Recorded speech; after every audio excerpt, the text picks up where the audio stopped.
So hello guys, সব কেমন আছো? আশা করি সব ভালোই আছো। আমি খুব ভালো আছি। তো চলে এলাম আবার একটা ছোট্ট মিনি ব্লগ নিয়ে।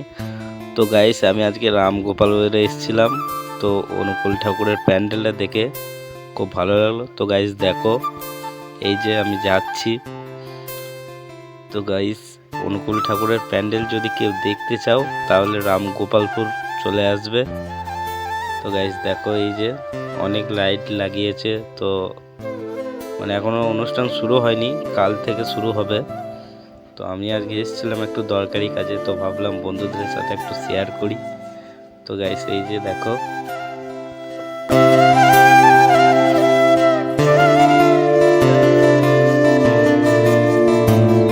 গাইস এই যে লাইটগুলো খুব সুন্দর লাগিয়েছে।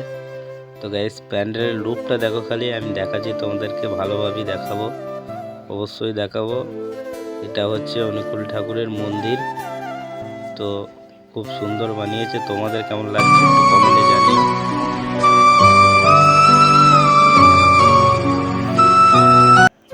সো গাইস, কালকে কিন্তু এখানে অনুকূল ঠাকুরের ভোগ দেওয়া হবে। সব অবশ্যই চলে আসবে আমাদের রামগোপালপুরে।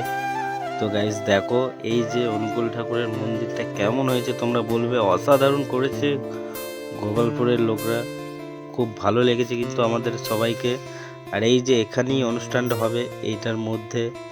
তো গাইস দেখো, তো গাইস লাইক কমেন্ট শেয়ার করবে, যদি এসো তো রামগোপালপুরে এসে দেখে যাও, খুব ভালো সুন্দর হয়েছে।